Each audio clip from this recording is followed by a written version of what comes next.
Muy bien. Buenos días, ¿me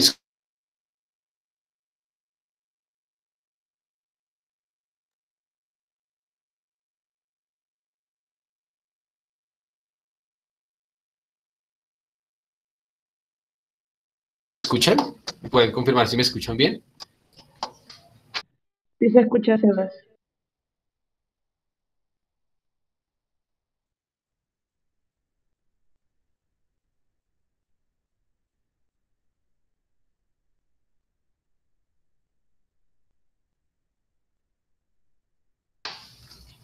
Es que lo descargue.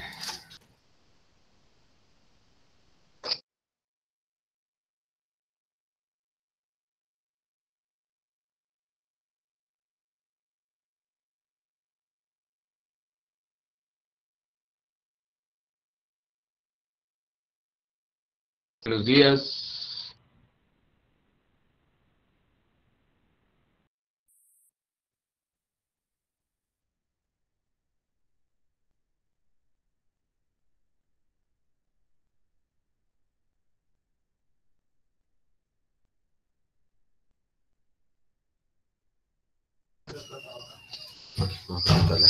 Ok, buenos días. Bueno, el día de hoy, junto con mi tutor, el doctor César Ortiz, nos corresponde hablar y entrar en el tema de hipotiroidismo. Mi nombre es Josep Sebastián Maldonado y soy residente de pediatría del primer año. Nosotros quisimos empezar hablando de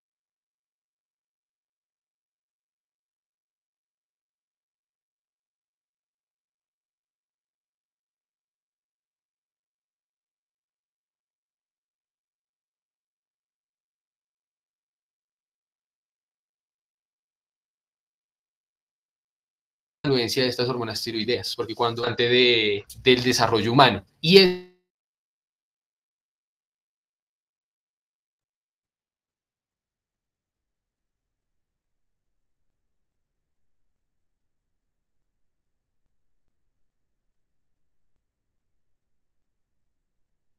cuando nosotros hablamos de influencia, nos damos cuenta de que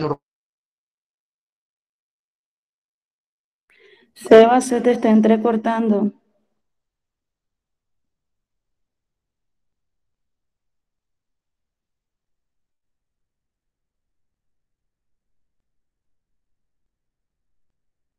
un nivel de supresión para darnos una clínica.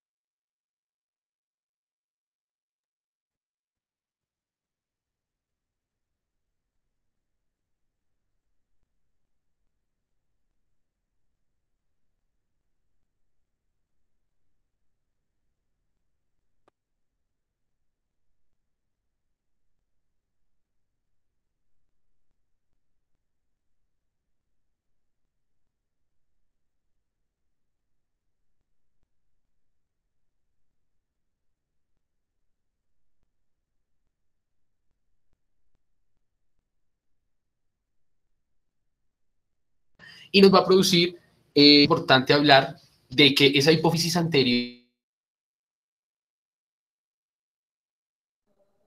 Sebas, no se escucha.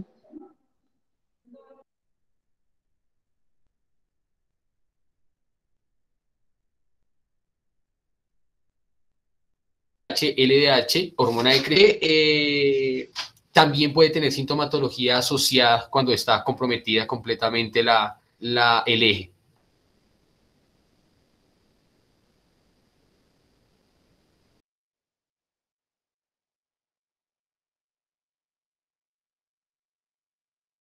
Eh, para producir hormonas tiroideas o para inhibir la producción de las hormonas tiroideas. Y esas hormonas tiroideas están divididas, no se oye nada.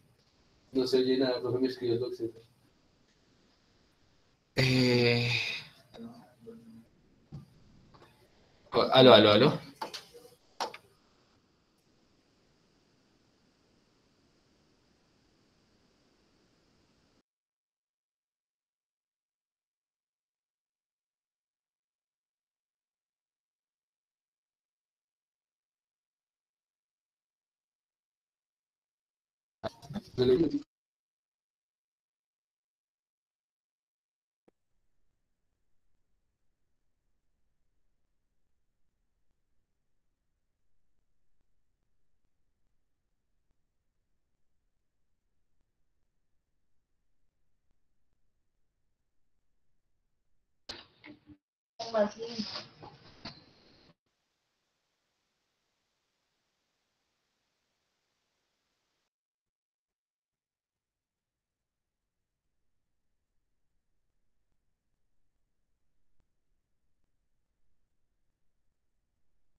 A ver, yo creo que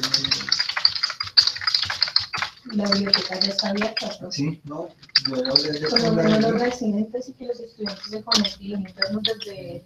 Yo hablé ya con Vladimir, ya tenemos como la primera parte de los cursos. Ahora me toca a mí que Sí, tiene el micrófono prendido.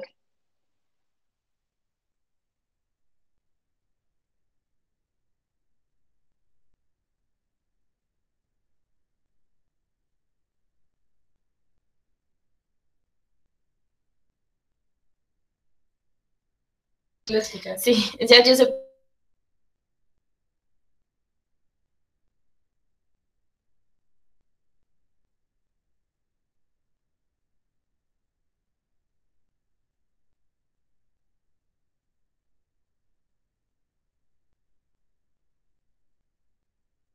Buenos días, disculpen, ¿me pueden confirmar si me escuchan en este momento?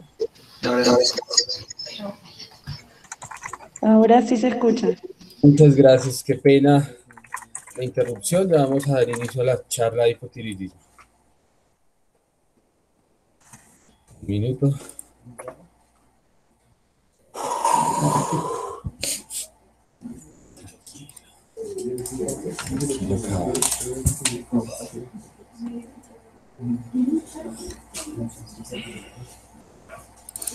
Muy bien. ¿Alguien es tan amable y me confirma, por favor, si pueden ver mi pantalla? Ahora sí. Muchas gracias, doctor. Muy bien. Entonces, buenos días. Nuevamente, mi nombre es Joseph Sebastián Maldonado, soy residente de pediatría del primer año y junto con mi tutor, el doctor César Ortiz, nos corresponde el día de hoy hablar del hipotiroidismo. Y para empezar a hablar del hipotiroidismo, queremos empezar a hablar de la influencia. Y específicamente de la influencia de estas hormonas tiroideas porque nos dimos cuenta que tiene un rol muy importante en el desarrollo de la vida y el desarrollo humano como tal. Y que dependiente de la etapa de la vida en la que nos encontremos, así mismo va a ser su acción. Pero cuando nosotros quisimos enfocar esta charla, nos dimos cuenta que la influencia está dado porque estas hormonas tiroideas promueven el crecimiento, la maduración del sistema nervioso central, el metabolismo tanto de lípidos, proteínas y carbohidratos en todos los órganos y sistemas, y que asociado a este es dependiente del nivel de supresión de las hormonas tiroideas, las anormalidades o la clínica que nos va a presentar. Por eso nos dimos cuenta que la mejor manera era empezar a ver cómo era la síntesis de esta hormona tiroidea, porque el eje es mucho más arriba con respecto a la presentación del hipotálamo y hipófisis y no solamente con respecto a la glándula tiroidea. Por tanto, nos dimos cuenta de que, y es importante que ustedes entiendan que el hipotálamo tiene la acción de liberación de la hormona liberadora de tirotropina o TRH, la cual va a estimular la hipófisis, que recordemos se divide en anterior y posterior, y para este fin nos interesa en este momento la anterior, que va a producir hormona estimulante de tiroides que finalmente va a activar o a estimular la glándula tiroidea. Pero no solamente nos podemos quedar con eso, sino que la hipófisis anterior también tiene otras producciones de hormonas tiroideas y más adelante nos vamos a dar cuenta que con respecto a la etiología también puede estar asociada la sintomatología por supresión de estas hormonas, como la LH y FSH o hormona de crecimiento. Por lo tanto, cuando ya llegamos a la glándula tiroidea nos damos cuenta que la TSH es la que realiza el feedback y es un feedback negativo tanto para estimulación como para inhibición de la producción de hormonas tiroideas. Y esas hormonas por dos, una triiodotironina, que sería la T3, y la tiroxina, que sería la T4. Pero fuera de eso, nos damos cuenta que la T3 y la T4 se forman en el seno de la tiroglobulina y es una suma de precursores de Mi, es decir, monoyodotirosina, y de Di, que es diyodotirosina. Entonces, ¿qué ocurre? Ocurre una yodación, tanto del MID como del DID, o del monoyodotirosina y la diyodotirosina, sufren una condensación entre 2-diyiodotirosina para formar una T4 y puede ser una mono y una diyodo para formar una T3. Y eso es bastante importante con respecto a la síntesis. Nos vamos a dar cuenta, y es claro entenderlo, de que son aminoácidos yodados que están sintetizados en el coloide de la glándula tiroidea por yodación y condensación de la tirosina. Cuando nosotros nos damos cuenta de esto, pues es importante nombrar de que existe una proporción tanto de T3 como de T4. Y es que la proporción de T3 es de baja concentración porque esta es la hormona, esta es la forma activa, tiene una vida más corta, y es claro y es importante nombrar y resaltar de que el 80% de la concentración y de los niveles de T3 está dado por la deyodación de T4. Esta es la hormona. Mientras hacemos una comparativa con la proporción de T4 y esta presenta altas concentraciones séricas, se comporta como una prohormona en la periferia, y esta T4 tiene, ya nos dimos cuenta, la opción de volverse en T3 activa, o también se puede volver en una T3 inversa, que es completamente inactiva, y su importancia es porque va a controlar mecanismos de adaptación para disminuir el gasto energético total del cuerpo. Entonces, eso tiene una importancia, una implicación bastante amplia. Fuera de eso, nosotros tenemos que entender de que para tener la síntesis de las hormonas tiroideas hay 4 pilares bastante amplios. 1 es la presentación del yodo, 2, la presencia de tiroglobulina, 3, la tiroperoxidasa, y 4, el peróxido de hidrógeno. Ahora, cada uno de estos son esenciales, son la sustancia básica para que se produzcan las hormonas tiroideas y sean completamente funcionales. Con respecto al yodo, es importante para nosotros nombrar que hay unas necesidades diarias, tanto para los adultos como para los niños. En niños oscila de 90 a 120 microgramos día, y hay una media que es de 100 microgramos día. Fuera de eso, esa es la sustancia. La tiroglobulina es la forma de almacenaje, o sea, es la nevera, es la forma donde uno lo va a guardar. Y ese nos va a permitir, es un mecanismo de reserva, y es un mecanismo de reserva ante el no consumo de yodo por aproximadamente 85 a 90 días. La tiroglobulina va a ser la encargada de que la función de las hormonas tiroideas no se vayan a perder. Ahora, la tiroperoxidasa, como las oxidasas en general, son las encargadas de realizar el acople entre T3, de T3 y de T4. Y el peróxido de hidrógeno, finalmente, lo que nos va a ayudar es a hacer una oxidación del yoduro y la unión final a la tirosina. Son 4 pilares importantes en la síntesis de las hormonas tiroideas. Ante eso, y terminando con la fisiología de las hormonas tiroideas, es importante demarcar y mostrar las acciones de las hormonas tiroideas. Y es que es una amplia gama de acciones que tiene. Entonces, quiero que lo veamos con algunos ejemplos muy claros, porque estos están controlando los efectos sobre el crecimiento, desarrollo y crecimiento neural, y dentro de ese, por eso es que tomamos un tamizaje neonatal, porque es una de las primeras causas de retraso mental prevenible y tratable desde temprana edad. Va a tener unas acciones sobre el metabolismo basal, y lo que hace finalmente pues es acelerar el metabolismo de todos los tejidos corporales, exceptuando retina, vaso, testículos y los pulmones. Pero no solamente ese metabolismo basal lo va a controlar, sino que también controla el metabolismo de carbohidratos, lípidos y proteínas. Asociado a eso, tiene unos efectos cardiovasculares, control de vasodilatación y vasoconstricción, y que en el neonato y en el lactante tiene una importancia con respecto a la termorregulación. Además, hay unas acciones como gastrointestinales, el control de la motilidad, efectos sobre las gónadas, es muy importante en el metabolismo óseo, estimulando la osteogénesis y la osteolisis. Y con respecto a la parte musculoesquelética, lo que va a hacer es favorecer la contracción muscular, la biosíntesis de miocina y las enzimas lisosómicas. Pero anteriormente veníamos nombrando de que de él dependía el metabolismo de las proteínas, por lo tanto la síntesis o formación muscular, y también puede elevar las enzimas musculares como la CPK. Ahora, esas son las acciones en general que pueden presentarse. Es importante para nosotros entender la definición como tal, entrando en materia del hipotiroidismo, y el hipotiroidismo en general es la situación clínica que se caracteriza por la deficiencia de las hormonas tiroideas, ¿cierto? Estas pueden estar presentes por alteraciones orgánicas, una alteración funcional como tal, o porque no se tiene una adecuada estimulación de la TSH. De esa manera es claro que tenemos que empezar a clasificarlo para tener un esquema mental. Con respecto al tiempo de aparición, y es ahí donde vemos el congénito y el adquirido, y con respecto a los defectos de la glándula, que pueden dividirse en tres: primario, secundario y terciario. Ese primario está dado por la incapacidad para producir suficientes hormonas tiroideas, y el terciario es disminución de la TSH, el secundario, perdón, es disminución de la TSH, y el terciario disminución de la secreción de TRH. Si nosotros hacemos un stop en este momento, nos damos cuenta que dependiendo del defecto de la glándula, entre más número, es más arriba la lesión o más arriba en el eje el problema que va a presentar. Por lo tanto, vamos a empezar a hablar, esto es un tema completamente aparte del hipotiroidismo que nos corresponde el día de hoy. El hipotiroidismo congénito es un capítulo aparte, pero no podemos pasarlo sin nombrar las posibles etiologías que pueden presentar estos. Cuando nosotros hacemos la lectura, nos damos cuenta que la digenesia tiroidea, agenesia tiroidea, ectopia tiroidea y displasia tiroidea tienen algo en común. Todos son específicos de las glándulas y de su producción de hormonas.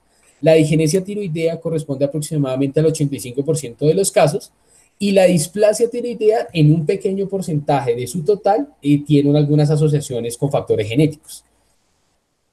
Eso con respecto a la congénita. Pero para la clase del día de hoy, el hipotiroidismo primario adquirido, es importante entender las siguientes causas etiológicas, bueno, la etiología, perdón, que la puede presentar. Una de esas, y en una amplia nivel, es las enfermedades autoinmunes, y específicamente la tiroiditis de Hashimoto, y esta está dada clínicamente por aumento del tamaño de la glándula tiroidea, tiene una infiltración linfocítica, tiene una destrucción que va a ser gradual y progresiva de la glándula, que finalmente se va a llevar a producir un proceso de fibrosis que va a disminuir la secreción de las hormonas tiroideas. Eso con respecto a las enfermedades autoinmunes, pero es claro entender, como veníamos viéndolo en la síntesis de las hormonas tiroideas, que también dentro de ese primer pilar estaba el yodo. Y tenemos dos situaciones específicas. Uno es la deficiencia del yodo y otro es el consumo excesivo del yodo. Con respecto a la deficiencia del yodo, pues nos damos cuenta de que claramente pues son bajos aportes nutricionales, y esto está dado por zonas alejadas al mar o consumo de sal no yodada, nutrición parenteral prolongada y uso de fórmulas enterales con baja concentración de yodo, como ocurriría en pacientes hospitalizados o con estancia intrahospitalaria larga. La otra entidad sería la ingesta excesiva de yodo, y es que este está dado por altos consumos de suplementos dietarios o antitusígenos que contienen yodo, exposición prolongada a antisépticos yodados, y esto es importante porque lo que va a hacer es inhibir la organificación del yodo de T3 y síntesis de T4. ¿Y por qué pongo esa imagen? Porque sale hace aproximadamente 4 años que en Colombia teníamos un consumo excesivo de yodo con respecto a los peces que consumíamos y las comidas rápidas. Ahora, no solamente son autoinmunes, no solamente son causa como de etiología el consumo de yodo, sino que también puede estar inducido por fármacos en tres aspectos bastante importantes. Uno es disminuir la secreción como tal de la TSH, y eso está dado por este grupo de medicamentos: carbamazepina, oscarbamazepina, los agonistas de la somatomedina, dopamina y su agonista, y los glucocorticoides. Entonces, alteración de la secreción de la TSH. También puede producir disminución de las hormonas tiroideas, y este está simplificado en este grupo como propilturacilo, metimazol, litio, estimulante hepático del citocromo P450 y la amiodarona. Sería la segunda condición. Y en últimas, son la alteración de la unión de la hormona tiroidea con respecto a los receptores periféricos que se tienen. Y este está dado por heparina, estrógenos, aines y andrógenos. Cuando nosotros miramos el mecanismo, hay aproximadamente entre 16 a 18 mecanismos dentro de todos estos farmacológicos que pueden producir esa alteración en las hormonas tiroideas. Pero los que más prevalencia tienen son la inhibición de la actividad de la peroxidasa, que veníamos viendo que era uno de los pilares para la síntesis de hormonas tiroideas, la síntesis como tal de hormona tiroidea, pero sin desyodación, y finalmente la destrucción inmunomediada de la glándula tiroidea. Ahora, la epidemiología nos damos cuenta que en países desarrollados está causada por una tiroiditis, que es una de las causas más comunes, tiene una prevalencia que oscila entre el 1 y 2%, y que las relaciones son más en femeninas que masculinas. Para los lactantes nos damos cuenta que tiene una relación de 3:1, y en el periodo de adolescentes tiene una relación de 7:1, 7 siendo mujeres, 1 siendo hombres. Fuera de eso, nos damos cuenta que 246 millones de niños en edad escolar en total, nos damos cuenta que tienen una prevalencia que oscila entre 1.900 millones de personas que están asociadas a la ingesta baja de consumo de yodo, y eso se ve más frecuentemente en Asia, África y en países con pobreza de América del Sur o zonas alejadas al mar. Con respecto a las manifestaciones clínicas, veníamos viendo que las hormonas tiroideas son las encargadas de producir o controlar el metabolismo de muchas funciones y el crecimiento óseo. Por eso es bastante claro entender de que las manifestaciones clínicas tienen una amplia gama, son muy amplias, y pues digamos que hay que estar muy atento a la sintomatología persistente o digamos a hallazgos clínicos muy específicos. Es claro que nosotros vamos a sospechar en un hipotiroidismo ante la presencia de bocio, fatiga o letargia, pero no solamente se va a presentar eso, sino que también pueden presentar la incapacidad para concentrarse, que se traduce en un bajo rendimiento escolar que nos llega a nosotros a la consulta, intolerancia al frío, pueden tener aumento del peso, pero es claro y es importante que se lleven la idea de que no todos los niños con hipotiroidismo tienen un aumento en el peso. No es una clínica o no es un hallazgo significativo en los niños con hipotiroidismo, y en todas las revisiones es muy claro, digamos, el mensaje. Pueden cursar con estreñimiento, retraso en el crecimiento e incluso un retraso en la dentición. Pero no nos podemos quedar solamente con esa sintomatología, porque las hormonas tiroideas están controlando todo, y deberíamos entender de que la clínica es dependiente del nivel de concentración de las hormonas tiroideas, y es dependiente de qué tan suprimidas estén estas hormonas, cursando con piel seca, hipotermia, bradicardia, alteraciones en la presión arterial, sinfobia. Es importante entender que también pueden cursar con alteraciones en el ciclo menstrual y pueden tener una pubertad precoz, y veníamos viendo de que ellas son las encargadas del metabolismo óseo, por lo tanto pueden cursar con alteraciones óseas y cardíacas, y en algunos casos, como veníamos viendo que actuaban en el metabolismo de las proteínas, pueden cursar con pseudohipertrofia muscular, y en casos específicos con hiperprolactinemia que se asocia pues a galactorrea. Ahora, es muy importante entender de que el diagnóstico está dividido en 3 situaciones claras. Las manifestaciones clínicas, que ya vimos de que es una amplia gama de síntomas, estudios bioquímicos y imágenes complementarias. Claro para mí dejarles el mensaje que las alteraciones del sueño, el estrés y el calor pueden modificar los valores de la TSH. Entonces hay que tener también en cuenta eso cuando se vayan a tomar los valores y los estudios bioquímicos. Esas manifestaciones clínicas nos deben guiar a qué niño, a qué grupo etario vamos a tomar esos paraclínicos. Pero fuera de eso, es claro para mí dejarles el mensaje de que la T4 debe estar baja y la TSH debe estar aumentada. Pero no solamente nos podemos quedar con eso, sino que cuando nosotros identificamos esas alteraciones en las hormonas tiroideas, debemos empezar a descartar las causas autoinmunes, como la presencia de anticuerpos antitiroglobulina y peroxidasa. Cuando yo ya tengo esas alteraciones bioquímicas, pues lo importante es determinar la etiología. Pero ojo, porque determinar la etiología no quiere decir de que no deba iniciar la suplementación precozmente para garantizar un buen neurodesarrollo en el menor. Cuando yo voy a determinar la etiología, es importante que lo dividamos en niños menores de 3 años y mayores de 3 años. Y en menores de 3 años, pues definitivamente nos toca sentarnos a mirar la glándula tiroidea, buscar la presencia de masas, y ante la presencia de una, es un indicativo de tomar una gamografía tiroidea. Y en mayores de 3 años, pues es importante tomar los anticuerpos tiroideos. No solamente esos anticuerpos tiroideos, sino que también tenemos otras ayudas diagnósticas como el carpograma, y eso pues en mayores de 3 años para poder evidenciar si hay alguna alteración con respecto al crecimiento. Ahora, recalco nuevamente de que hay que iniciar precozmente el tratamiento farmacológico, ¿cierto? Porque hay que garantizar el adecuado crecimiento y el adecuado desarrollo del menor. que eso lo vamos a lograr iniciando tratamiento de forma precoz. Y en la actualidad sigue en vigencia la levotiroxina como suplemento hormonal de T4 para los niños con hipotiroidismo. Cuando nosotros hablamos de la suplementación de levotiroxina, tenemos que tener claro que este es dependiendo del grupo por peso y es dependiente de la edad. Y que también tenemos una dosis por superficie corporal que debería mantenerse. Ahora, como tal, el objetivo del tratamiento es siempre buscar mantener una TSH menor a 5 y ojalá se pudiera mantener en 0.5 a 2 miliunidades litro. Y importante con respecto a la T4, específica libre o total, debe estar dentro de la mitad superior esperada para la edad. Ahora, es muy importante que ustedes se lleven la idea de cuáles son los valores de referencia de T4 y de TSH. Y es que los recién nacidos, acordémonos de que podemos ser un poco más permisivos con respecto a los valores de la TSH y en los valores de la T4.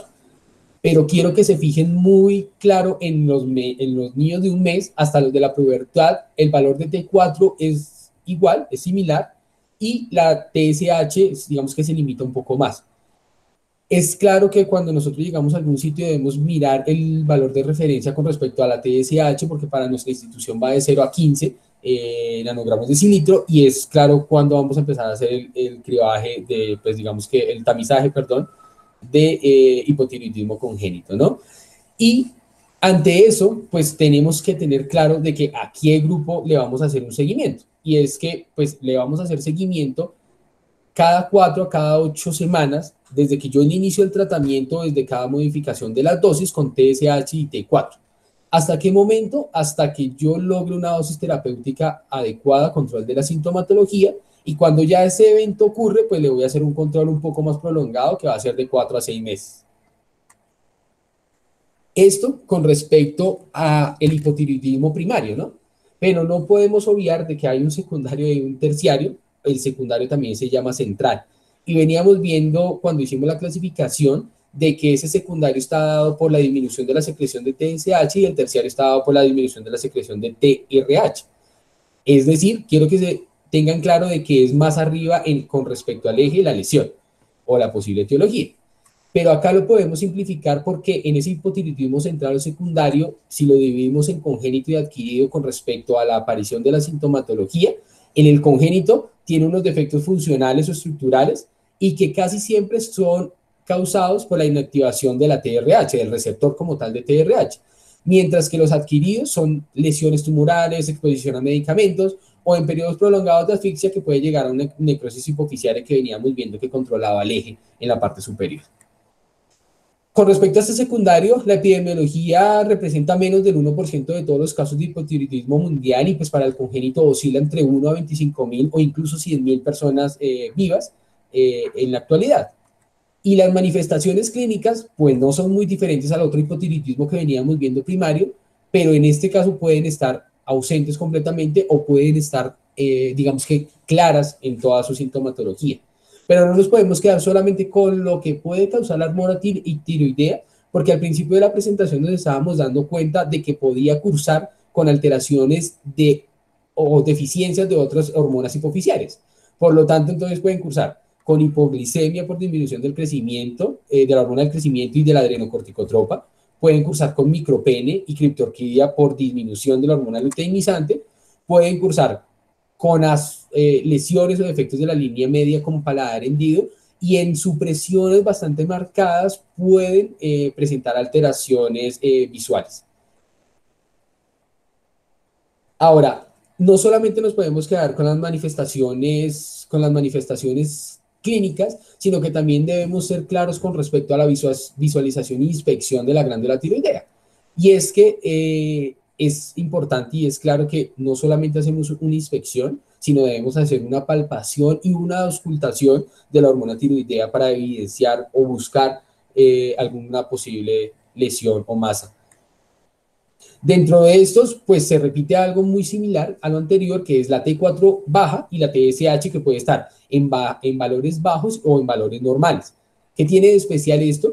Que se debería descartar las lesiones de la pituitaria o hipotalámicas asociadas a porque pues veníamos viendo que no solamente son la sintomatología hipotiroidea, sino que tiene otra sintomatología asociada. Entonces, en este grupo es que nosotros empezamos a hacer la sospecha clínica inicial y diagnóstica final. Para hacer, digamos que, una breve recorderis y importante, digamos que tener claridad y dejar claro esto antes de seguir avanzando, que con respecto a ese hipotiroidismo central, la TSH puede estar baja o normal y puede estar levemente elevada, pero lo que sí es claro es que la T4 debe estar baja completamente y debe estar asociada con, digamos que otros hallazgos por deficiencia de hormonas hipotalámicas. El tratamiento persiste con levotiroxina. El seguimiento debe hacerse específicamente con la T4 y hay que hacer un tratamiento concomitante con respecto a la deficiencia hormonal asociada que tenga el menor. Además, eso con respecto a la primaria y a la secundaria. Además de esto, es claro una entidad importante para nosotros en pediatría y en adolescencia, que es el hipotiroidismo subclínico. Y es que este está dado especialmente por niveles de TSH que están encima de lo normal o superior y la presencia de concentraciones de T4 normales. Este también está llamado como biohipotiroidismo primario químicamente compensado. Tiene una etiología idiopática y es de suma importancia en pediatría porque el hipotiroidismo subclínico para nosotros es una entidad benigna y este aproximadamente tiene una prevalencia del 2% en adolescentes. ¿Y por qué es una entidad benigna? Porque el riesgo de progresión está limitado a un grupo específico de pacientes femeninas con bocio o sintomáticos. Y el tratamiento, cuando nosotros hablamos de hipotiroidismo subclínico, es controvertido. Si nosotros miramos las guías americanas, ellos recomiendan dar tratamiento en todo niño menor de 3 años, porque en este momento es donde estamos garantizando el adecuado neurodesarrollo del menor. Y fuera de eso, si miramos las guías europeas, ellos llegan a un consenso que nos indican que se debe tratar a los niveles de TSH que sean mayores a 10 y solamente a los menores de 10 que sean completamente sintomáticos. Y ante el caso que yo vaya a hacer un no tratamiento, debo hacer un seguimiento periódico. Y seguimiento periódico sería aproximadamente cada 6 o cada 8 semanas. Ante eso, es claro llegar a unas conclusiones que quiero que se lleven. El hipotiroidismo congénito es una de las causas prevenibles más comunes de enfermedad mental. El inicio precoz de la suplementación va a mejorar el pronóstico cognitivo a largo plazo, y eso es claro. Y que el hipotiroidismo subclínico es benigno y solamente requiere tratamiento en sintomáticos o en TSH mayor a 10. Muchas gracias y muchas gracias al profe César Ortiz por la ayuda en esta síntesis de este tema.